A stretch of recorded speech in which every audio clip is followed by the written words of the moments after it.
கோள்களை பற்றி ஆராய்ச்சி பண்ணும் பொழுதே ஆஹ், பல ஆண்டுகளுக்கு முன்னவே முன்னோர்கள் நமது முன்னோர்கள் தமிழர்கள் ஆராய்ச்சி பண்ணியிருக்காங்க. உடல் அந்த அளவுக்கு தூய்மையா இருந்திருக்கும்.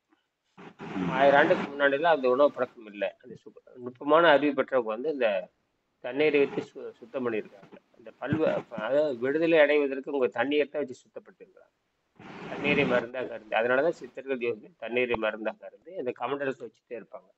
அப்படி இருக்கிறப்ப அந்த தண்ணீரை மருந்தா அருந்தி அவங்க வணக்கம் தண்ணீரை மருந்தாக அருந்தி தண்ணீரை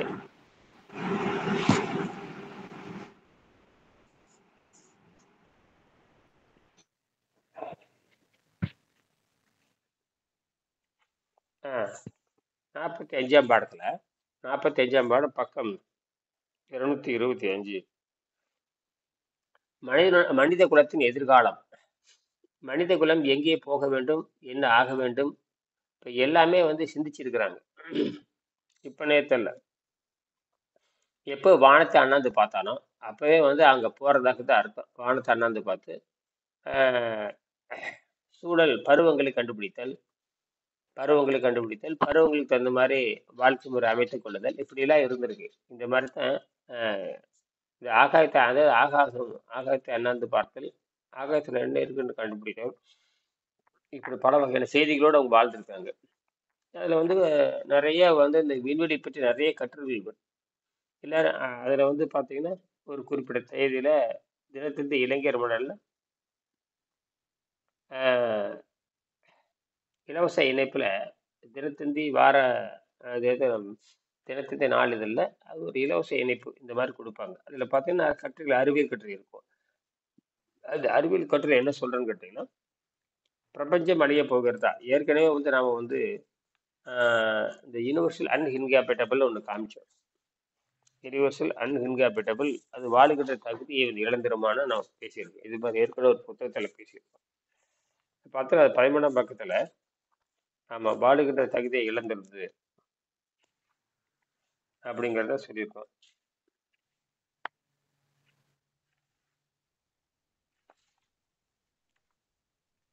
Will the universe eventually will the universe eventually becomes uninhabitable? அதனால நமக்கு இவ்வளவு சாதிகமா வருது.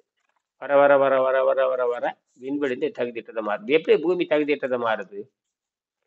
பூமி இப்போ பூமியில நம்ம வந்து உணவு பழக்கத்தை மாத்தாதனால பூமி வந்து குட்டிச்சவர் ஆயிட்டு இருக்கு. அப்ப பூமி இப்படி இப்படி குட்டிச்சவர் ஆனாதான் நீ இங்கிருந்து தப்பிக்க முடியும். ஒரு பக்கம் துர்நாற்றம் வீசினாத்தான் கடுமையான நாற்றம் வீசுகின்ற பொழுது நாற்றம் இல்லாத பகுதிக்கு நீ போவ. இயற்கை அப்படிதான் பண்ணு. எதுக்கு இந்த மாதிரிலாம் இந்த அழிய வைக்கிதுன்னா, எங்க பார்த்தாலும் தண்ணீர்ல இருந்து காற்று வரைக்கும் தண்ணீர், நிலம், நீர், காற்று எல்லாம் கிட்டுச்சு வர்றதுக்கு அப்புறம் யாரோ சிலர் சிந்திக்கிறேன்ல அவன் தான் தப்பிக்க முடியும். இதான் இயற்கையின் வேகம். இயற்கை வந்து நேரடியே சொல்லாது எப்பவுமே. அது இயற்கைக்கு அந்த வாய் மாதிரி இருக்குமா? இல்லை. அதுக்கு தான் நமக்கு மனுஷன் கொடுத்துருக்கு. நமக்கு எதுக்கு இந்த மனம் கொடுத்துருக்குதுன்னா, அறிவு கொடுத்துருக்குதுன்னா, இயற்கையினுடைய போக்கை புரிந்து கொண்டு அதுக்கு தகுந்த மாதிரி தன் பழக்க வழக்கத்தை மாற்றணும். அந்த பழக்க வழக்கத்தை மாற்றாதவர்கள் தான் வந்து நாட்டை குட்டிச்சவராக்குறவங்க. அப்ப இயற்கையை எப்படி புரிஞ்சுக்குவீங்க? இயற்கை சட்டத்தை இப்ப இயற்பியல், வேதியியல், உயிரியல் எல்லாம் எங்கிருந்து கத்துக்கிட்டீங்க? இயற்கையினுடைய பாடத்தை போட்டு கட்டுக்கிறீங்க. மூளையை போட்டு சிந்திக்கிறீங்க. இயற்கை கொடுத்த மூளையை வைத்துக்கொண்டு இயற்கை ரகசியத்தை அறிய முற்படுறீங்க. அதை கணக்கு வழியாக சொல்றீங்க. சில பேர் செஞ்சு பார்த்து சொல்றான். ரெண்டும் ஒண்ணுதான். கணக்கு வழியாக சொல்றான். சில பேர் செஞ்சு பார்த்து கண்டுபிடிக்கிறான். சிலர் கணக்கு வழியாக சொல்றது பார்த்தீங்கன்னா 50 ஆண்டுகள் ஆகும். ஒருத்தர் செஞ்சு பார்த்தா 5 நாள்ல கத்துக்கிறான்.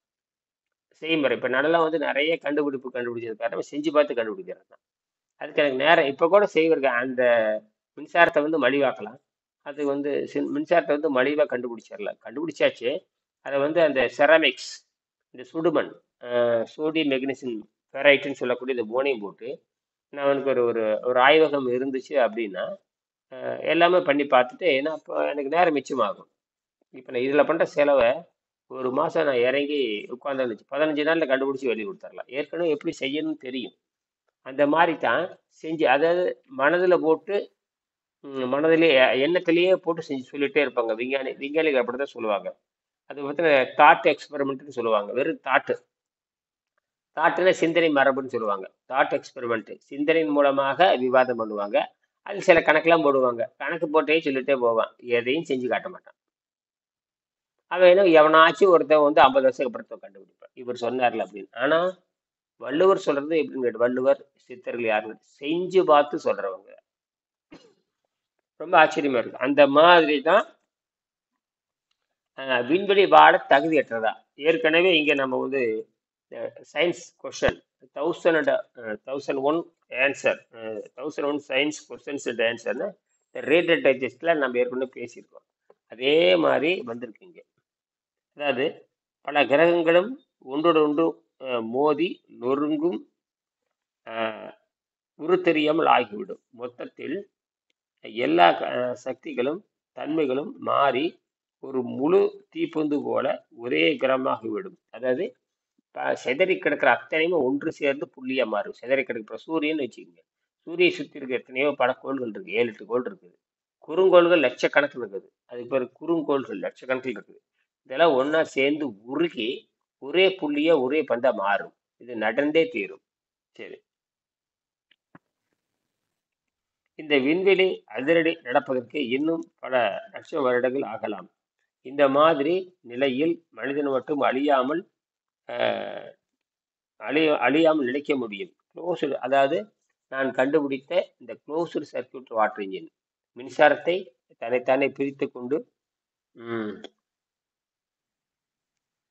அந்த கருவி தான் அவர் சொல்றாரு. இந்த கருவி இருந்ததுன்னா மனிதன் நிச்சயமே தப்பிக்க முடியும். ஏன்னா அண்டங்கள் என்பது வேறு, வெட்டவெளி என்பது வேறு. அவ்வளவுதான். வெட்ட வெளியில தான் அண்டங்கள் இருக்குது எல்லாமே. நீங்க வெட்ட வெளி எம்டி ஸ்பேஸ் இப்போ இப்போ 400 கிலோமீட்டர் மேலே போய், இப்போ 400 கிலோமீட்டர் தான். இப்போ விண்வெளி மையம், ஆராய்ச்சி மையம் என்பது ஒரு மனிதன் வாழக்கூடிய ஒரு ஆராய்ச்சி மையம்.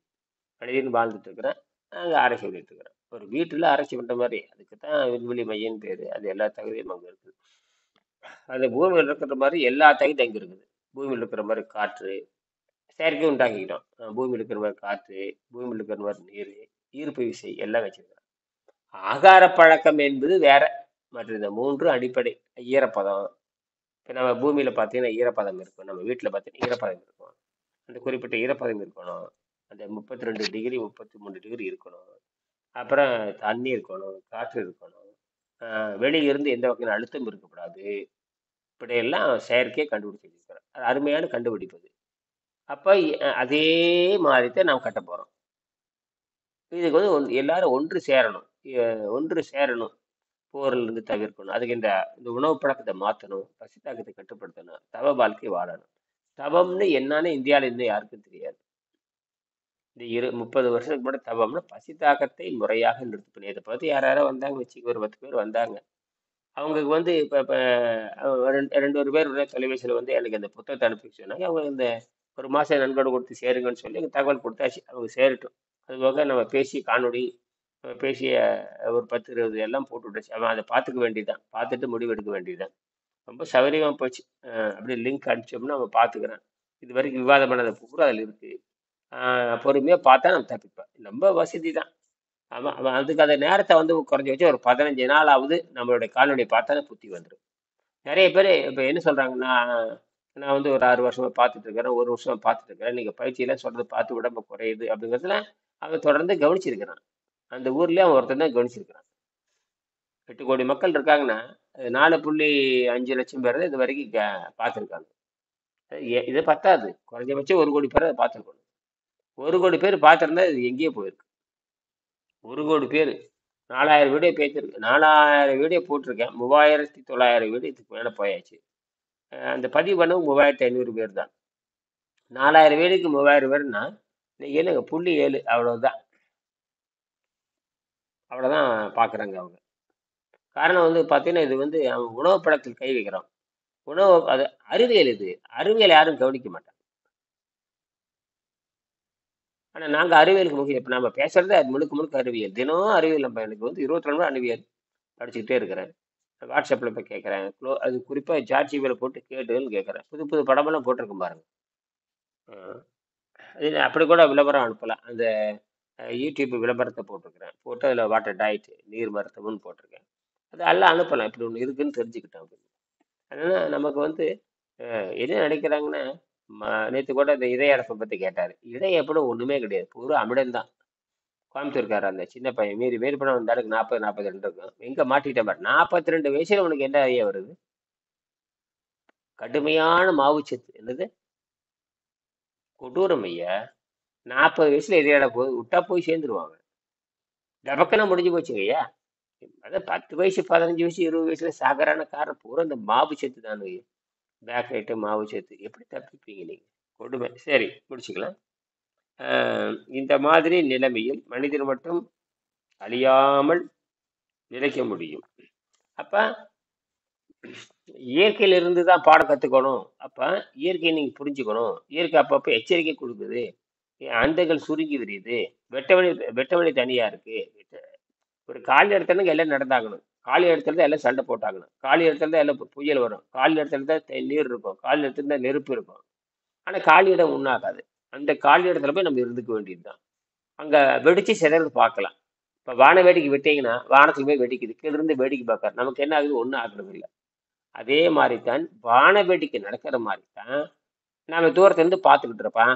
நல்லா இருக்குது, வண்ண வண்ணமா போகுது. அதே மாதிரி தான் நடக்கும். மனிதகுலம் அழியக்கூடாது. மனிதகுலம் அழியக்கூடாது என்பதற்காகத்தான் இயற்கை நமக்கு இத்தனை வேலை பண்ணியிருக்குது. பூமியில செயற்கை அழிவுகள் இயற்கை அழிவுகள் எல்லாம் வந்துட்டே இருக்கு. நேற்று கூட ஜப்பான்ல கடுமையான நெருப்பு ஏற்பட்டு ஏதோ பயங்கர தீ விபத்து. நேற்று ஜப்பான்ல யாரும் ஒண்ணும் பண்ண. இந்த அறிவியலாவது வெங்காயம் எவ்வளவு அறிவியல் நாடா இருந்தாலும் அவன் கண்டுபிடிச்ச கருவி அவனை போட்டு தள்ளிடும். மக்கள் தப்பிச்சு போகிற வரைக்கும் இப்ப நிறைய கண்டுபிடிச்சிட்டாங்க. இப்பெல்லாம் நிறைய விண்வெளியில குடியிருப்பு பேசுறான். ஆனால் பரிணாமத்தை கையில் எடுக்கவே இல்லை யாருமே. பரிணாம அறிவியல் படி என்ன நோக்கம், பரிணாமம்னா என்ன, அங்க எங்க அப்படி தொடங்குறாங்க, பரிணாமத்தில் அடுத்துக்கிட்ட வளர்ச்சி என்ன. நான் முதல் பாடமே சொல்லியிருக்கான், மனிதன் யோகியாக மாறுகிறான்னு. அந்த செய்தி உலக நாடுலாம் போய் பரவி இந்த புத்தகத்தை அவன் மொழியில மொழிபெயர்த்து படிக்காத வரைக்கும் இது செய்முறை. வெறும் ஒன்று ஐன்ஸ்டீன் சொல்ற மாதிரி தாட்ஸ் எக்ஸ்பெரிமெண்ட் கிடையாது. செஞ்சு உடனே அடுத்த நாள் ரிசல்ட் வந்துடும். அந்நிலையில்தான் மனிதன் சமுதாயத்தில் வருங்கால வாழ்க்கையாக இருக்கும். இந்த வகையில் நமது கல்வி முறை அமைய வேண்டும். இதுதாங்க இது இந்த 40, அதாவது விண்வெளியில் போய் குடியிருக்க வேண்டும். இதுக்கான காரணங்கள் வந்துகிட்டே இருக்குங்க. இதுக்கான காரணங்கள் 45வது பாடம். அதே 44வது பாடம் அப்படியே படிங்க. 44 அப்படியே படிங்க. 44 224 படிங்க. யூனிவர்ஸ் என்ற இந்த அண்டத்தை பற்றி சில மாதங்களுக்கு முன் தினத்தந்தியில் வெளிவந்த வானவெளியில் மிக அதிக தொலைவில் உள்ள நட்சத்திர கூட்டம் கண்டுபிடிப்பு என்ற டாக்டர் விதல் தெல்வி என்பவரின் கட்டுரையை பின்பற்றி எழுதுகிறேன். மேற்படி கட்டுரைப்படி இந்த அண்டம் உண்டாகி 1370 கோடி ஆண்டுகள் ஆகியிருக்கின்றன. இதில் நாம் இன்று வரை 1300 கோடி ஆண்டுகள் கழிந்து விட்டு வாழ்கிறோம். இன்று 70 கோடி ஆண்டுகள் வரை நாம் அந்த தூரத்து நட்சத்திர கூட்டங்களிலிருந்து வரக்கூடிய ஒளியை எதிர்பார்க்கலாம். அதாவது இன்றிலிருந்து 70 கோடி ஆண்டுகள் கழித்துதான் முதலில் பிக் பேங் வெடிப்பின் போது சிதறிய முதல் நட்சத்திர கூட்டங்களின் ஒளி நம் பூமிக்கு வந்து சேரும். அதை நமக்கு பார்க்க வாய்ப்பே இருக்காது என்று கூறுகிறார். நம் யூனிவர்ஸின் ஆரம் சுமார் 1370 கோடி ஒளி வருடங்கள் என்று வைத்துக் கொள்வோம். இதில் ஒரு பகுதியை நாம் எக்காலத்திலும் பார்க்க முடியாது என்பது உண்மை. இந்த அண்டத்தினால் தான் நாம் வாழ்ந்தாக வேண்டும். இந்த அண்டத்தில் மிகவும் இருண்ட பகுதியில் சீதோக்ஷணம் -270 டிகிரி செல்சியஸ் வரை குறையும். இதில் ஹைட்ரஜன், ஆக்சிஜன், அதாவது எக்ஸ்ப்ளோசிவ் டெம்பரேச்சர் சுமார் 5000 டிகிரி செல்சியஸ் கொண்டு வர முடியும். இந்த கெமிஸ்ட்ரியை நம்ம தான் வாழ வேண்டும். நமக்கு நம்பித்தான் வாழ வேண்டும். நமக்கு க்ளோஸ் சர்க்கியூட் வாட்டர் இன்ஜின் உதவி செய்யும். விண்வெளி நகரங்கள் நிர்மாணிக்கும். இதுதான் நம் மனித சமூகத்தின் எதிர்கால வாழ்க்கை முறையாக இருக்கும். பசித்திரு, தனித்திரு, விழித்திரு என்ற போதனையோடு உணவில்லாமல் வாழும் கலையையும் பயின்றுதான் மனித சமுதாயம் பெருக வேண்டும். இதுதான்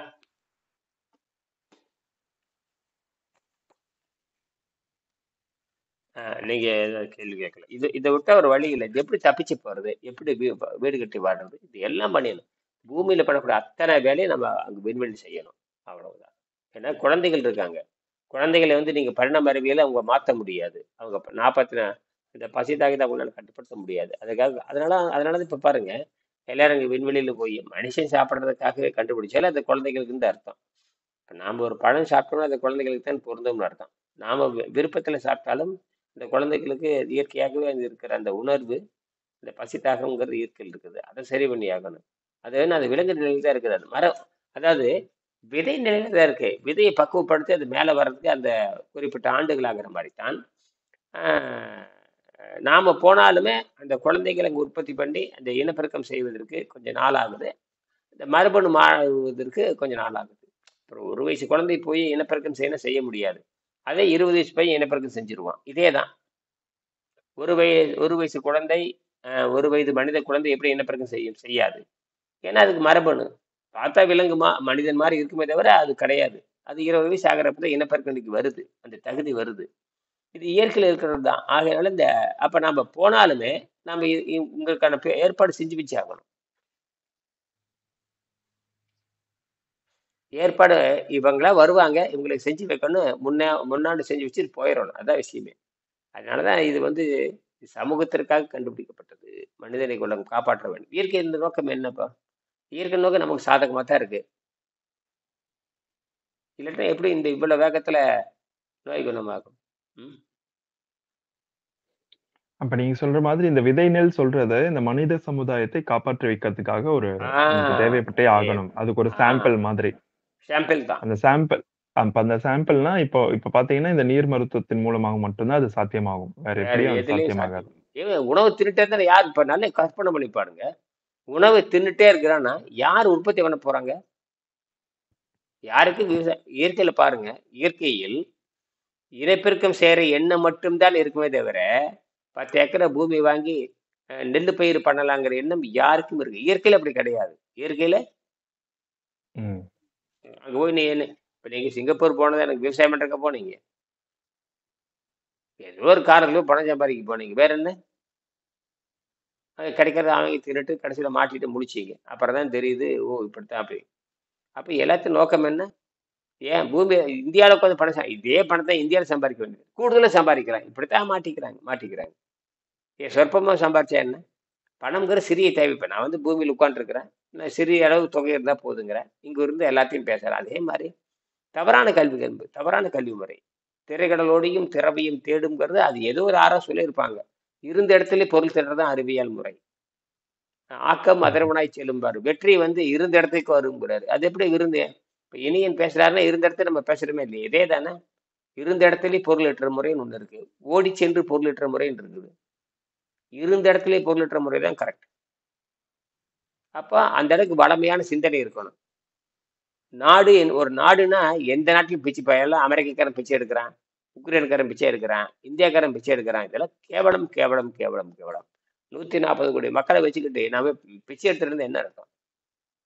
இன்னும் அறிவியலை இயற்கை சட்டத்தை அவன் சொல்லிக் கொடுக்கவே இல்லை. பசிதாகத்தை கட்டுப்படுத்த சொல்லி கொடுக்காத வரைக்கும் ம். இயற்கை புழிஞ்சு எடுத்துரும். அப்ப நம்ம இண்டிபெண்டன்ட் ஆயிடுவோம் இல்லையா? இப்போ பசிதாகத்தை கட்டுப்படுத்துற அளவுக்கு நம்ம ம், நம்மள இந்த நோயில இருந்து தற்காத்து கொண்டாச்சு அப்படின்னா, நமக்கான ம். தேவைகள் கம்மியாக இருக்கும். பட் ஆனா உலகத்துக்கு ஒரு எடுத்துக்காட்டா இருப்போம். ஆ, அதனாலேயே நம்ம பொருள் ஈட்ட முடியும்ன்றத விட, நான் அத எப்படி பார்க்கிறேன்னா, நமக்கு தேவையானத நமக்கு ஆட்டோமேட்டிக்கா செய்து கொள்ற அளவுக்கு நமக்கு அந்த அறிவு பெருகிவிடும். அதாவது ஆமா, இன்னொருத்தருக்கு நமக்கு வழிகாட்டுற அளவுக்கு நமக்கு அந்த சிந்தனை ஆமா, என்றது பெருக ஆரம்பித்து விடும். ஆமா. அப்ப இந்த மனித சமுதாயத்தை அ தேவைகள் கம்மியாக இருக்கும். அப்ப அந்த ம். தேவைகள் கம்மியா இருக்கும்போது எனக்கு எப்படி வாழணும்ன்ற அறிவு ஆட்டோமேட்டிக்கா வந்துரும். வந்துரும். சிந்திக்க ஆரம்பிச்சுருவோம். அந்த சிந்திக்க ஆமா. ஆரம்பிச்ச பிறகு ஒரு இடத்த விட்டு இன்னொரு இடத்துக்கு போகணுன்ற தேவை இல்லாம போயிடும். இருக்கு. இருக்கவே இருக்காது. எங்கதான் இல்லைங்க. பூமிக்கு எப்பயுமே எப்பயுமே பார்த்தீங்கன்னா, அந்த பற்றாக்குறை இருந்துகிட்டே இருக்கும் இல்லையா? இப்ப ஃபார் ஆ, எக்ஸாம்பிள் இப்ப மனிதன் சாப்பிட ஆரம்பிச்சுட்டான்னு நெனச்சுக்கோங்களேன். இது ம், பத்தாது. எதுவுமே ம், பத்தாது. ம், ஏன் அந்த கேள்வி வருதுன்னா, அ வளர்ச்சிய நோக்கியே தான் இருக்கும். இப்போ ம், கம்ஃபர்டபுளா என்ன சொல்லிடுவாங்க, "நீ எங்கேயுமே போக வேணாம். நீ இங்கேயே இரு" அப்படின்ற அந்த ஒரு கேள்வி வரும் பாருங்க. ம், ம், ம். "என் கூடயே இரு." இப்ப வீட்ல அந்த கம்ஃபர்டபுள் ஜோன் சொல்லுவாங்க. "நீ வெளிய போனா கஷ்டப்படுவ. நீ இங்கேயே இரு." அப்படின்னு சொல்லி முடக்கி வச்சுருவாங்க, ஒரு கட்டத்துல. ஆமா. அது காரணம்னா, அந்த இயற்கை சட்டத்த புரிந்து கொள்ள சாபக்கேடு. அப்படித்தான் இயற்கை பண்ணும். நீ முன்னேறவே கூடாது. அது எப்படின்னா, எ வெளிய போய் கஷ்டப்படுவேங்கிறது எத வச்சு சொல்றீங்க? பிச்சை எடுக்கிறத வச்சு சொல்றீங்களா? என்ன ஆயிரும்? ஆஹ் ஒண்ணும் ஆகுறதில்ல. அது அது காரணம் அந்த அடிப்படை அறிவே இல்லாதது தான். வெளிய போய் கத்துக்க போறேன்னு சொல்லணும்.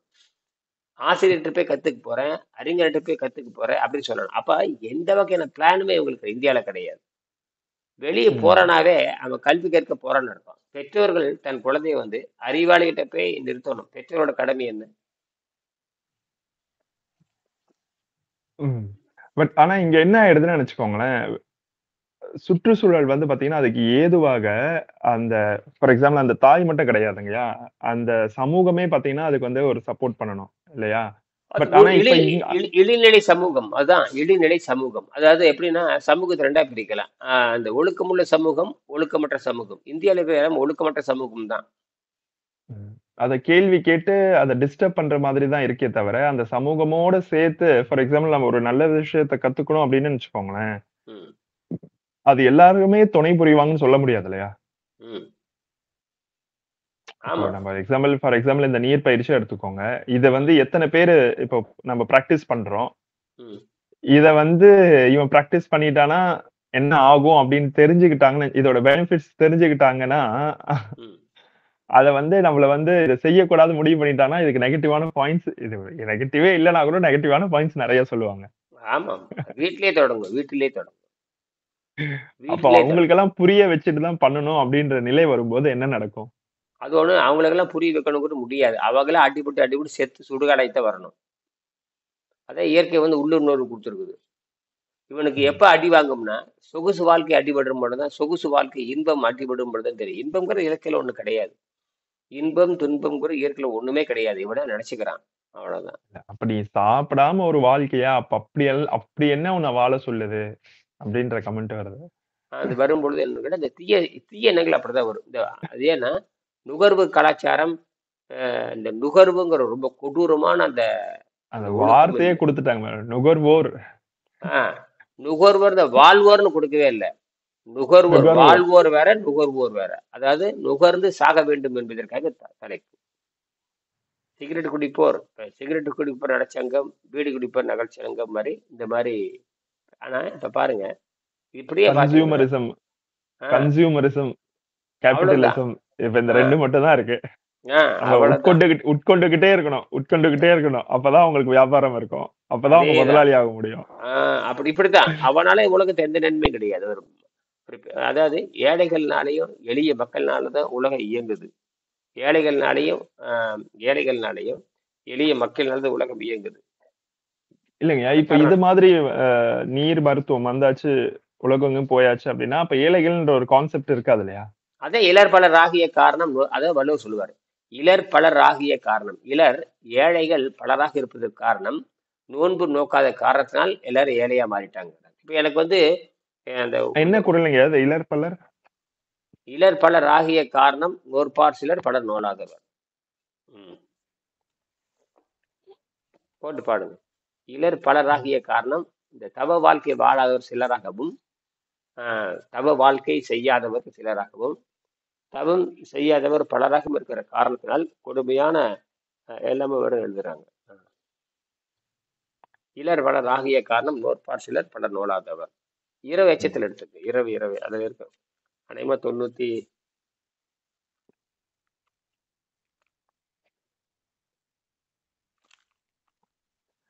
ம். இலர் பலர் ஆகிய காரணம் நோற்பார் சிலர் பலர் ம். நோலாதவர். ம். பொருள் இல்லாதவர் உலகத்துக்கு பலகாரத்துக் காரணம் தவம் செய்வார் சிலராதல். ம். குரல் என்ன அவ்வளவு? 270ங்கய்யா. முன்னாடியே வந்துருதா?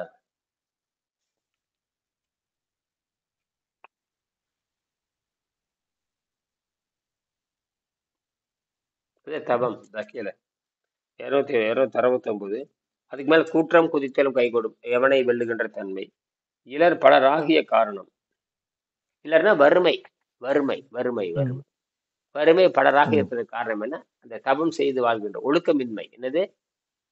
நோற்பார்னா நோன்பு இருப்பவர்னு அர்த்தமாங்கய்யா? தவம் என்ற சொல்லுக்கு அர்த்தம். தவம் செய்வார் என்று பொருள். தவம் செய்யறதுனால தானே உங்களுக்கு அந்த இது வருது. நீங்க இவர்கள் நுகர்வுகளை யாரும் கேட்டு விபச்சாரிகள் தான். நுகர்ந்தது விபச்சாரம் தான். நுகர்வுனாவே விபச்சாரம் தாங்க. இந்த ஊதாரிகள் அர்த்தம் என்னது? ம்.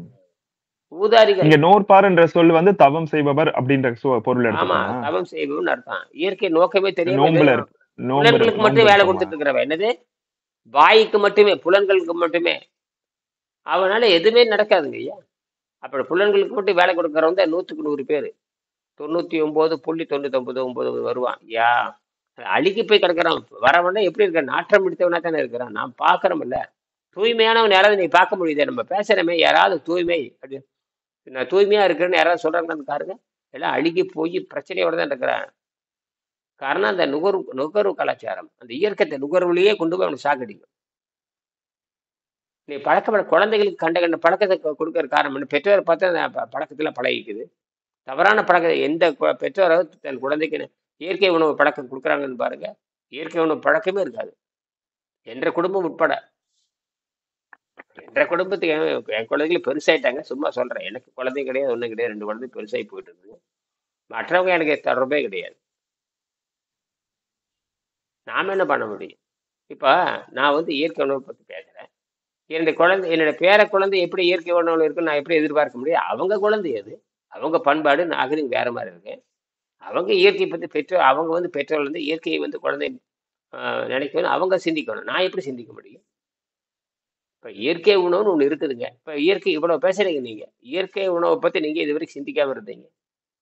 இயற்கை உணவு மட்டும் சாப்பிட்டு வாழ்ந்துருக்க வேண்டியது. இவ்வளவு பேசுறீங்க, தத்துவம் பேசுறீங்க. நினைச்சபடி தான் வாழ்ந்துட்டு இருந்திருக்கிறீங்க. ஏன் இயற்கை பெற்று திரும்பவே இல்லை நீங்க? இயற்கை உணவு பழங்கள்னு ஒரு உணவு இருக்கு. ஏன் பழங்களை வச்சே சாப்பிட வேண்டியதானே? இவ்வளவு தூய்மையா இருக்கிறவங்க, இவ்வளவு பக்தியமா இருக்கவங்கிறாங்க, கர்மமாக எவனாச்சும் உணவுல ஒழுக்கம் இருக்கிறீங்களா? ஒரு பயனும் கிடையாதுங்க ஐயா. இதுல வேணும் கொண்டாட்ட வேணும். சிவராத்திரி, புண்ணாக்கு புடலங்காய் ராத்திரி, சும்மா தத்துவம் பேசுறது. உணவே தப்பா இருக்குது உனது. என்னது?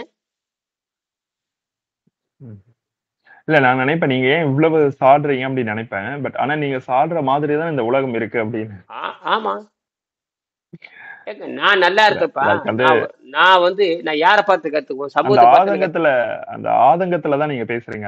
அதுவும் நான் ஒரு பழக்கத்துக்கு அடிமையாகிறேன்னு வச்சுக்கோங்க. நான் வந்து ஒரு பழக்கத்துக்கு அடிமையாகிறேன்னா எனக்கு சொல்லிக் கொடுக்கறது யாரா இருப்பாங்க? ஒன்னா ஊடா இருக்கும், சமூகமா இருக்கு. இந்த ரெண்டை தவிர யார் எனக்கு சொல்லிக் கொடுப்பாங்க? அப்புறம் நானா சிந்திக்கும் பொழுது என்னோட சமையல் கட்டிலிருந்து விடுதலை அடையணுமா? யாரோ ஒருத்தர் சொல்றாங்க, ஏதோ ஒரு காரணத்துக்கு சொல்றாங்க விடுதலைங்கிற பத்திரிகையில. அப்போ சமையல் கட்டில சுய சிந்தனைக்கு இடமே இல்லைங்கயா. இதுல சுய சிந்தனை அப்படின்ற அந்த கேள்வி கேட்கும் திறன் இல்லாம அங்கதான் அந்த விழிப்புணர்வுன்னு வரும். கோடியில ஒருத்தருக்கு தான் அந்த விழிப்புணர்வு வரும். எல்லாத்துக்கும் வரக்கூடாது. வராதுங்கிறது இயற்கை நோக்கம். நீ வந்து அவன் செஞ்சா இவன் செஞ்சா அவன் குறிப்பிட்ட ஆளுகள் தான் படிச்சாங்க, குறிப்பிட்டாங்க படிக்கலன்னு சொல்றதெல்லாம் என்ன கேட்டாலும் தப்பு. இயற்கை பத்தி நீ சிந்திச்சே ஆகணும். இயற்கையின் குழந்தை தான் நீங்க. உயிரை கொடுத்தது ஆறு, ஒன்றாம் அறிவு கொடுத்தது ஆறு, தொடு உணர்ச்சி கொடுத்தது ஆறு, நகருகின்ற உணர்ச்சி கொடுத்தது ஆறு, அப்புறம் பார்க்கின்ற அறிவை கொடுத்தது ஆறு, அப்புறம் வந்து வாசனை அறிகின்ற திறமை கொடுத்ததாரு, அப்புறம் ருசியை அறிங்கிற அறிவை கொடுத்ததாரு, அப்புறம் பகுத்தறிவு கொடுத்ததாரு. இப்படி வருதா இல்லையா?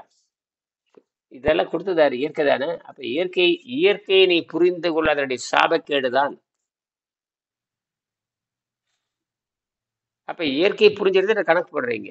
இவன் இயற்கை புரிஞ்சுட்டு சொகுசு வாழ்க்கை வாழ்றான். சொகுசு வாழ்க்கை துன்ப வாழ்க்கையில ஒண்ணுமே கிடையாது. அது இனப்பெருக்க வாழ்க்கை தான். இயற்கை நோக்கம் இனப்பெருக்கம். அது என்ன நோக்கம்னு கேட்டீங்கன்னா பாருங்க, இயற்கை என்ன பண்ணுதுன்னா புலன்களை கொடுத்து அதை கட்டுப்படுத்த சொல்லுது. ஐம்பொறியில் அது பொறிவாயில் ஐந்தவித்தான் பொய்தீர் ஒழுக்க நின்றார் நீடு வாழ்வார். முதல் அதிகாரே பாருங்க. முதல் அதிகாரம் முதல் கடவுள் வாழ்த்துல பாருங்க, இருக்கும் பாருங்க. கடவுள் வாழ்த்து. அதோட கண்டினியூட்டி தாங்க இந்த குறளும் வரும். லைக் இன்னொரு குறளும் வரும் பாருங்க. அடக்கம் அமரோருள் உய்க்கும், அடங்காமை ஆரோருள் உய்த்து விடும் அப்படின்றதும் இதோட கண்டினியூட்டி தான். அப்ப அதோடது அப்படியே வரும். அது வந்து அடக்கம் உடைமைன்னு ஒரு அதிகாரம். இது கடவுள் வாழ்த்துக்கு ஒரு அதிகாரம். கடவுள் வாழ்த்துக்கிற அதிகாரத்துல கடவுள்னு எதுவும் சொல்லவே மாட்டார். ஒற்றை புள்ளி சொல்றாரு. விண்வெளியில் இருக்கிற ஒற்றை புள்ளி சிங்குலாரிட்டி தான் சொல்றாரு அவர். இவன் கடவுள்னு சொல்லிட்டு கதை விட்டுட்டு இருக்கிறான். அது சிங்குலாரிட்டி. விண்வெளியில் இருக்கிற ஒற்றை புள்ளி, அதாவது பிக் பேங், வேற ஒண்ணும் இல்லை. ஒற்றை புள்ளி. என்னது? அகர முதல ம், எழுத்தெல்லாம் ம். ஆதி பகவன் முதற்றே உலகு. ஆதி கூட்டல் அகரம் பகவு. ஆதி கூட்டல் பகவுன்னு என்ன தெரியுமா? ஆதியாகிய பகுதி அந்த ஒற்றை புள்ளி. அதுக்கு இன்னுன்னு பேர் வச்சு பகவன் பேர் வைக்கிறது. இறைவன், இல்லைங்க, எனக்கு சரியா சிவன். இன்னும் பிடிபடல. நீங்க சொல்றது இன்னும் எனக்கு சரியா பிடிபடல. அந்த ஆதி ஆதி கூட்டல் ஆதி பகவன். ஆதி சக்திங்கிறது ஒற்றை புள்ளி, அவ்வளவுதான். விண்வெளியே ஒற்றை புள்ளி தாங்க. ஒற்றை புள்ளில இருந்து விரிஞ்சு இருக்குது எல்லாமே. ஒற்றை புள்ளியில இருந்து விண்வெளி ஓ உருவாகி இங்க இருக்கிறது. இருந்து இங்க இருந்து பார்த்தா அது ஒற்றை புள்ளியா தெரியும், அப்படி சொல்றீங்களா? ஆமா, ஒற்றை புள்ளி தான் இந்த பூமியே. இந்த பிரபஞ்சமே ஒற்றை புள்ளி தான். ஓகே. ஓகே. ஓகே. மறுபடியும் ஒற்றை புள்ளியா மாறிடும். ஒற்றை புள்ளியா ம். விரிஞ்சது சுருங்குது, அவ்வளவுதான். ஒண்ணுமே இல்லை அதுல. விரிதல் சுருங்குது. விருங்குறப்ப புள்ளியமா மாறு, விரிகிறப்ப பூ மாதிரி மாறிடும். ஒரு புள்ளி தான் விரியுது. அதுக்கு வந்து அந்த அதை விண்வெளியே எப்படி அந்த குரலோட ஒப்பிடுறீங்க? எனக்கு புரியல. ஆதினா ஆதினா அதான் புள்ளி. ஆதி பகவான். வேத பின் ஆதி பின் என்ன? ஆதி பகவான் அங்க பால் கறக்கிறது, அங்க என்ன எருமை மேல போறது, காட்டு மேல போறது. பகவன்னா என்ன? அது ஒரு அளவும் கிடையாது. ஒற்றை புள்ளி தான் அது. என்னது? ஓகே. சிங்குலாரிட்டி. அதுக்கு பேர் சிங்குலாரிட்டி. பிசிக்ஸ்ல வாட் இஸ் சிங்குலாரிட்டின்னு போடுங்க. பிசிக்ஸ் போடுங்க. What is singularity. அதுதான் மேஜரே. அதே தான். அதை தான் ஆதி பகவான் சொல்லியிருக்காங்க. சிவன் கிவன் முருகன் சொல்றது அடிப்படையற்றது இல்லையா? அது வந்து தப்பு. அது அப்படி எல்லாம் வள்ளுவர் சொல்லவே இல்லை. அவர் சிங்குலாரிட்டி தான் சொல்றாரு. அவர் குவாண்டம் பிசிக்ஸ் சொல்லுங்க சிங்குலாரிட்டி. வாட் இஸ் சிங்குலாரிட்டிஸ் இன் பிசிக்ஸ்னு போடுங்க, எல்லாம் வந்துடும். எல்லா விஞ்ஞானி அதான் சிங்குலாரிட்டினா ஆதி பகவு, ஆதி மூலம். அதுதான் வாட் இஸ் சிங்குலாரிட்டி இன் பிசிக்ஸ்னு போடுங்க.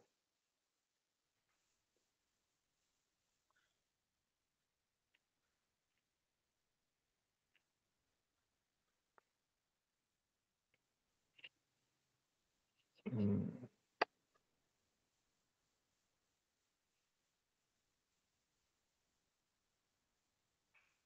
A place where the curative of space-time is equal to infinity.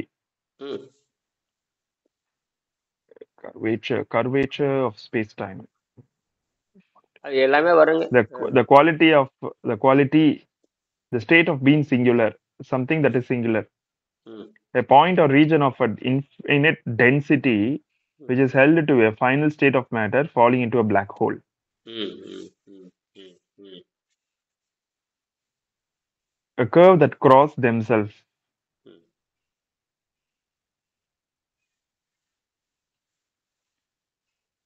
அதுல எல்லாமே வந்து அந்த அந்த அது விரிதல் சுருக்கம் இப்படி சொல்லலாம். அது எப்படி கேட்டு விரிதல் சுருக்கம்.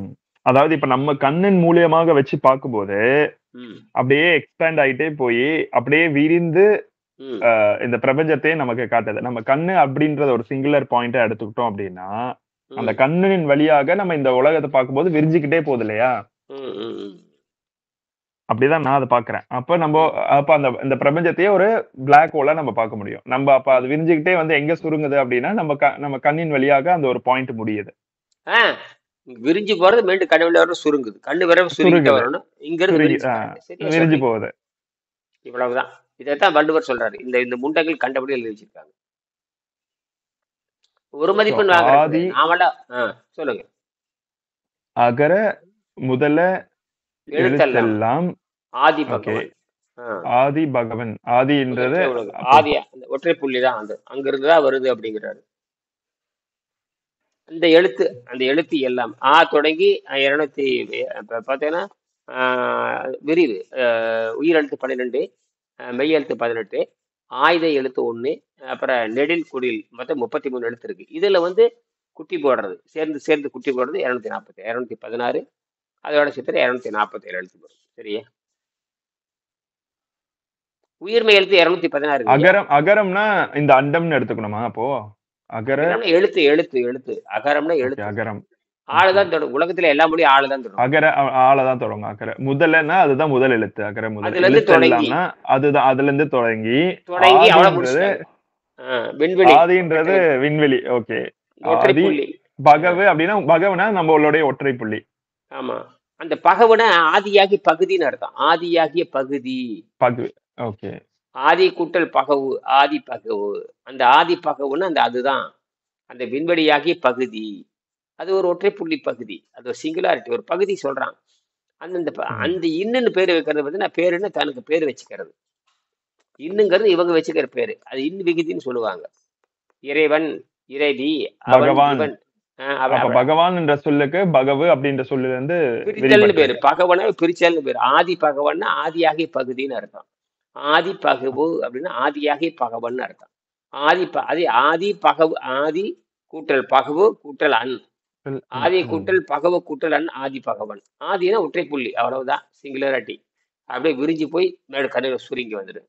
அதாவது நம்ம கான்கேவ் லென்ஸ் கான்வெக்ஸ் சொல்ற மாதிரி அதே தான் எல்லாமே, சுருங்கி விருதல் தான். வள்ளுவரே அது வாழ்க்கையே சுருங்கி விருதல் தானே, அவ்வளவுதான். சுருங்கிறது ஆரம்பிச்சதோ அப்படியே போய் அப்படியே சுருங்கி அப்படியே விரியறது தான், அவ்வளவுதான். இதுல யாரும் இதை மாற்றவே முடியாது. இதுக்கு தான் புள்ளியிலே ஆரம்பிச்சு எங்க புள்ளியில ஆரம்பிக்கணும் மறுபடியும் அதே புள்ளியில போய் முடிச்சிடுறோம் வாழ்க்கைய. இதேதான் எந்த சொல்லுவாங்க, அதே எந்த புள்ளியில ஆரம்பிக்கல அந்த புள்ளியில இருந்து முடியும்டாம்பாங்க, அவ்வளவுதான். இதுதான் விஷயம். அதுதான் அறிவு என்பது விரிதலும், அறிவு இன்னொரு இடத்துல வள்ளுவர் சொல்லுவாரு, அறிவு என்பது விரிதலும் சுருங்குதலும் அல்ல, அது இயல்பு நிலையில். அறிவு என்பது விரிதல மாதிரி சுருங்குற மாதிரி நினைக்கிறீல்ல, அதெல்லாம் இயல்பு நிலையிட்டாரு. அறிவு இதான் அறிவு நிலைன்னு பேரு. இப்ப அதைத்தான் சொல்றாங்க, கடவுளுக்கு அங்க வேலையே இல்லை. இந்த ஒற்றை புள்ளின்னு சொல்றது அந்த கடவுளுங்கிற பேச்சுக்கே இந்த விண்வெளி. அப்ப இந்த திருவாசகத்துல ஒரு சொல்லு வரும் பாத்தீங்க, ஆழ்ந்த அகன்ற நுண்ணியனே அப்படின்னா, லைக் அந்த பிக் பேங் தான் சொல்ற, ஆழ்ந்து அகன்ற ஆழ்ந்த அகன்ற நுண்ணி மேல. அதுதான் அதுதான் அதுதான் அதுதான். ஏன்னா இந்த உடம்பே பிளாக் ஹோல் தான். உடம்பு பூரா இருட்டு, உடம்பு பூரா இருட்டு, நம்ம உடம்பே இருட்டு. அர்த்தம் தெரியாம நிறைய வார்த்தைகள் நம்ம படிச்சிருக்கோம். இப்ப அதெல்லாம் கனெக்ட் பண்ணி பார்க்கணும். நம்ம என்னெல்லாம் படிச்சோம் உடம்பே இருட்டு. அதனால எக்ஸ்ரே வச்சு பாக்குறான். என்னடா எக்ஸ்ரேங்கிறது எவ்வளவு பவர்ஃபுல் மெடிசன், எவ்வளவு ஒரு கடுமையான ஒளி உள்ள ஒரு கருவி. அதை வச்சுதான் உள்ளுக்கு நடக்க. அப்புறம் உள்ள அவ்வளவு இருட்டு இருக்குது. உள்ள பாக்குறதுக்கு என்னமோ தெரியுதுங்கிறீங்க, பூரா இருட்டு தான். இப்ப என்னங்கிறீங்க, கட்டம் கரேன்னு இருட்டு தான். அதுலதான் உடம்பு பிளாக் ஹோல். இதுக்குள்ள எல்லா சக்தியும் இருக்கு. இந்த இருட்டுக்குள்ள எல்லா உயிரும் வாழ்ந்துட்டு தான் இருக்குது. இந்த இருட்டுக்குள்ள கடல் பாருங்கன்னா மேலோட்டமா வாழ்ற உயிரினம் இருக்குது, வெளிச்சத்தை அடிப்படை கொண்டு வாழ்ற உயிரினம் இருக்குது. சூரிய வெளிச்சம் உள்ள பாயுது, அதுல தாவரம்லாம் வளருது. தண்ணிக்குள்ள தாவரம் வளராது, ஆனா தண்ணிக்குள்ள தாவரம் வளருது. தண்ணிக்குள்ள தாவரம் வந்து அழுகி போகுறீங்க, ஆனா தண்ணிக்குள்ளேயே தாவரம் வளருது. அப்ப அழுகாத நிலைக்கு அது மாறிடுது. இப்போ நெல் பயிருங்கிறீங்க, வேற ஏதோ ஒரு பயிர் தண்ணி அதிகமா போச்சுன்னா அழுகி போகுது. ஏன்னா தாக்கு பிடிக்கிற தன்மை கிடையாது அதுக்கு. என்னது, அதே பயிர் நிலத்தை நோக்கிய வளர்றதுனால பாத்தீங்கன்னா அதோட தன்மை குறையுது. இதே தண்ணியிலே இருக்கும் பொழுது அதோட தட்பவெட்ப சூழ்நிலைக்கு ஏத்த மாதிரி அது தன்னை மாத்திக்கிட்டு தண்ணியிலே இருக்காது. இப்ப நிலத்தை நோக்கி வந்த பிறகு பாத்தீங்கன்னா வந்து அதுக்கு இயற்கையாகவே பாத்தீங்கன்னா வந்து தண்ணி அவ்வளவு தேவை இல்லை அப்படிங்கறது பொருளா நம்ம எடுத்துக்கணும். அதேதான். இதை விட ஆச்சரியம் கேட்டீங்கன்னா, வெப்பத்தில் 100 டிகிரின்னு சொல்லுவாங்க, ஒரு பொருள் வெந்து போய்ங்கிறாங்க. ஒரு பொருள் வெப்பத்துல வந்து ஒரு பொருள் 100 டிகிரி நம்ம ஒரு பொருளை காய்ச்சிடும், அது வந்து பக்குவப்பட்டு போகுது. ஒரு பொருளை 100 டிகிரி சுடுதலில் போட்டு கொதிக்க வைக்கிறப்ப அந்த பக்குவமாகுது. வாயில போட்டு எடுத்து செரிக்கிற மாதிரி. வேக வைக்கிற எதுக்கு திரும்ப வேக வச்சு சாப்பிட்டாங்கன்னா, எளிதில் சீரணமாக வேண்டும் என்பதற்காக தான் வேக வச்சு சாப்பிட ஆரம்பிச்சாங்க. அந்த கண்டுபிடிச்சானுங்க அது. ஐயா, அப்ப இந்த கற்கால மனிதன் முதல்ல சாப்பிட்டது மாமிசமா இல்லாட்டி வந்து இலைத்தலைகளையா காய்கறிகளா? ரெண்டுமே தான். அது விலங்குல இருந்து மாறப்ப தலையை சாப்பிட்டு தான் வந்திருக்கணும். தலை சாப்பிட்டு தான் வந்திருக்கணும். எப்படி மான் தாவர உண்ணிகள் தான் உலகத்துல. தாவர உண்ணிகள் தான் 98 விழுக்காடு இருக்கான். விலங்கு உண்ணிகள் 2 விழுக்காடு தான் இருக்கு. சிங்கம் முடிய 2 தான் இருக்கு.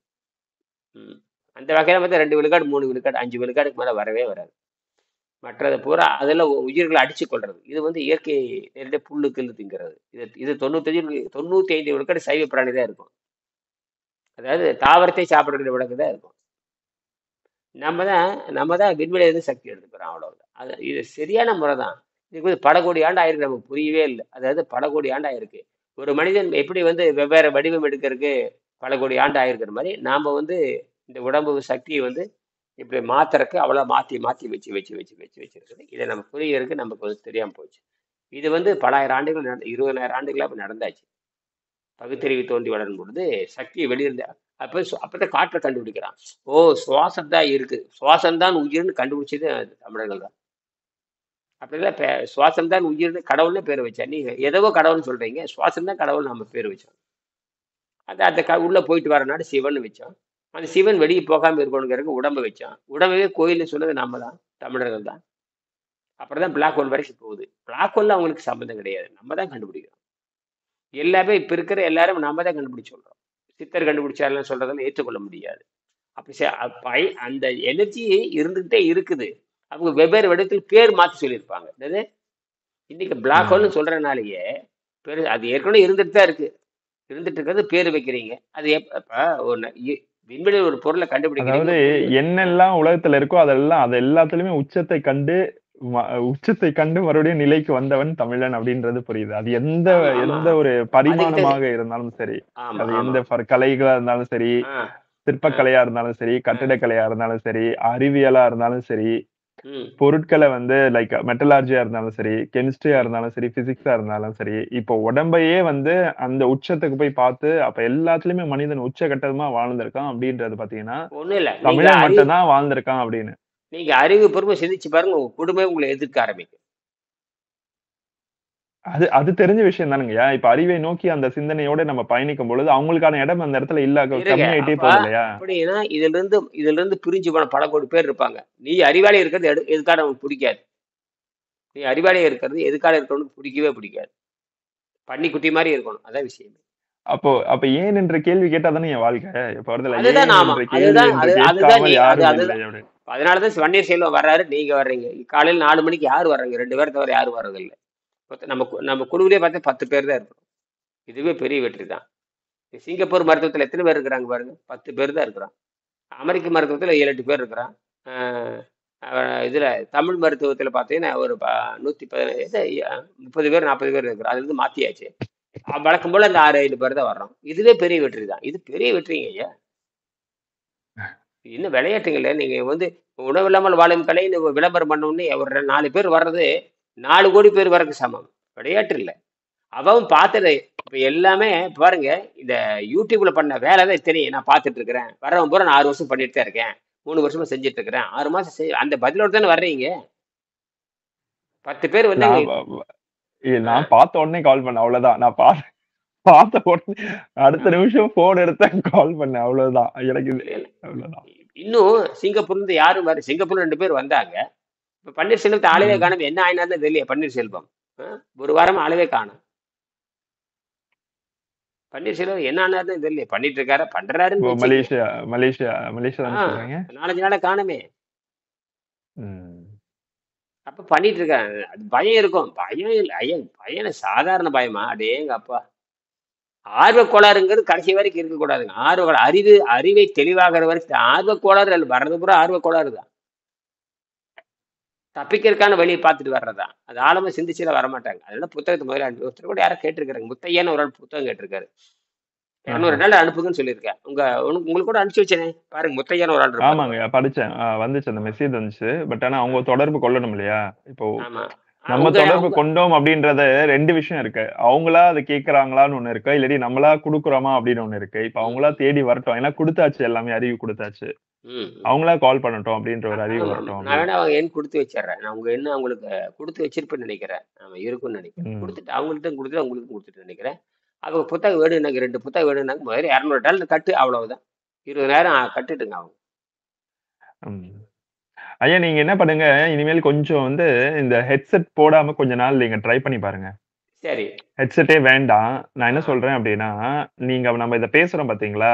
ஆ, இப்போ இந்த ஆடியோஸ மட்டும் நீங்க இத சேவ் பண்ணவே வேண்டாம்னு நெனைக்கிறேன். ஆ, நம்ம ட்ரை பண்ணுவோம். அது ஆ, எப்படி இருக்குன்னு. ஏன் அப்படி சொல்றேன் அப்படின்னா, ஆ, நீங்க YouTube லைவ் இருக்கு இல்லையா? ஆ, எல்லா செஷனுமே YouTube லைவ்லயும் போட்டோம். நீங்க ஆ, இத பேசுறது இதுல பேசுங்க. ம், ஏன்னா, எனக்கு என்ன தோணுதுன்னா, அதுல மக்கள் பார்க்க ஆரம்பிக்கிறாங்கன்னு நெனைக்கிறேன். அதுல ம், கொஞ்சம் ஒரு 4, 5 பீப்பிள் நீங்க லைவ்ல வந்திருக்கீங்கன்னு, இப்ப 3500 பேருக்கும் லைவ்ல போயிடும். ம், 3500 பேருக்கும் அந்த ம், இன்ஸ்ட்ரக்ஷன் போயிடும். ஐயா லைவ்ல வந்திருக்காருன்னு. நீங்க 5 ம், மணிக்கு வந்து பேசினாலும் சரி, ம். 12 மணிக்கு வந்து பேசினாலும் சரி, ஆ, எப்ப நீங்க பேசினாலும் லைவ்ல போயிடுங்க. ஆ, லைவ்ல போயாச்சு. இது இருக்கட்டும். ம், இந்த செ இந்த இந்த நீ இப்ப நீங்க என்கிட்ட பேசுறீங்க இல்லையா? பார்த்து இத பேசுங்க. ம். கூட இத லைவ்லயும் போட பேசுங்க. சொல்றீங்க. ஆமா. நீங்க ஏன்னா இப்ப அதுவும் இருக்கு நமக்கு. அதுல போடுறதுனால ஆமாப்பா. பிரச்சனை கிடையாது. ஒண்ணும் கிடையாது. எதுவும் கிடையாது. ம், ம். அந்த ஹெட்செட் மட்டும் எடுத்துட்டு ஏன்னா எ நமக்கு அத கேட்கணும். இப்ப நான் பேசுறத அது கேட்கணும். சோ அவங்க நினைக்கக் கூடாது நீங்க தனியா பேசுறீங்கன்னு. ம், ம், ம். புரியுது, புரியுது. அப்படி நீங்க நேரத்துல பேச இப்ப இப்ப ஆரம்பிச்சாச்சுன்னா வர 6 மணிக்கு அப்படி பண்ணிருவோம். 6 மணிக்கு போட்டு ஆ விட்டுருவோம். போட்டுருங்க. எல்லா அப்படி ஏன் நிகழ்ச்சியும் அப்படி அப்படி தெரியுதுன்னா, பண்ணிக்கலாம். அப்படியே பண்ணிக்கலாம். ட்ரை பண்ணலாம். ஏன் அப்படி ஆமா, ஆமா. கேட்டாச்சுன்னு வச்சுக்கோங்களேன், ஓகே இது ஐயா ஆக்டிவா இருக்காரு. நம்ம இது இவ்வளவு தூரம் இருக்கிறதுனால தான் ஐயா இவ்வளவு பேசுறாரு. ஒரு நாளைக்கு அப்ப வந்து 3 வாட்டி, 4 வாட்டி லைவ்ல வராருன்னா, அப்ப ஏதோ ஒண்ணு இருக்குன்னு தானே அர்த்தம். ஆமா, இப்ப ஆமா, நீங்க ஆமா. நம்ம டெய்லி 8 அது மணிக்கு நம்ம இனிமே செஞ்சுட்டு பண்ணிக்கலாம். அது இருக்கோம். என்ன பொத்தான அமுத்தில. ஆ. சொல்லுங்க, நேத்து சொல்லுங்க. நைட் இப்படி ஒரு கேள்வி நேத்து நைட் இப்படி ஒரு எண்ணம் வந்தது. ஆ. அது சரி, ஏன்னா இப்ப சரிதான். நான் சொல்லுங்க. நேத்து நைட்டு பாத்தீங்கன்னா, கிட்டத்தட்ட 4 பேர் கேட்டாங்க. ம், புக் எங்க கிடைக்கும்? ம், எனக்கு புக் வேணும். அது மாரி படிச்சுட்டு இருக்கேன், பாத்துட்டு இருக்கேன். இப்ப நீங்க ம், முந்தா நேத்து அவ்வளவா கேள்வி இல்ல. நேத்து ம், பாத்தீங்கன்னா ஒரு 4 கேள்வி வந்துச்சு. ம், ம், ம். இல்ல இந்த 6 மணி நல்லா கொஞ்சம் வேலை செய்யும். இந்த இரவு 8 மணி நல்லா வேலை செய்யுது. நல்லா ஓரளவுக்கு. வேலை செய்யுது. ம், இடையில வந்து ம். வேலைக்கு போயிருவாங்க. சாத்தியமே இல்ல அதெல்லாம். சாத்தியமே கிடையாது. ஏன்னா, அ 7 மணி தாண்டிட்டாலே இல்லங்க அவங்க மார்னிங் 6 மணிக்கு பாத்தீங்கன்னா, எந்திரிக்கவங்க இருக்காங்க. பட் ஆனா அந்த நேரத்துல மைண்ட் ரொம்ப கிளியரா இருக்கும். ம். இப்ப சரி கேட்டா இன்னும் கொஞ்சம் தெளிவா இருக்கும் அப்படின்ற ஐடியாவும் இருக்கும். சில பேர் மார்னிங்கும் கேட்கிறவங்க உண்டு. இப்ப இல்ல பண்ணிருங்க. டக்குன்னு பார்த்தாச்சுன்னா யாரோ லைவ்ல வந்திருக்காங்க அப்படின்னு ஒரு அறிவு இருக்கும். அது இனிமேல் என்ன பண்ண அது இரவே என்ன பண்ணிடுறேன்னா, நீங்க 8 மணி அ நிகழ்ச்சி முடிச்சதுக்கப்புறம் 8 மணி நிகழ்ச்சி இரவு நடக்கும். ஆ அப்படி போட்டு 6 மணி நிகழ்ச்சி நடக்கும்னு போட்டுறலாம். ஆ போட்டுறலாம். அவ்வளோதான். அப்படி போட்டாச்சுன்னு வச்சுக்கோங்களேன், நைட்டு தூங்குறதுக்கு முன்னாடியும் கேட்ட மாரி இருக்கும். காலையில எழுந்திரிச்சு உடனேயும் கேட்கிற மாரி இருக்கும். சரி அப்படி பண்ணிடலாம். சரி ஆமா. நிறைவு செஞ்சுக்கலாமா? நன்றி, நன்றி. வணக்கம். நிறைவு செஞ்சுக்கலாங்க. நன்றி.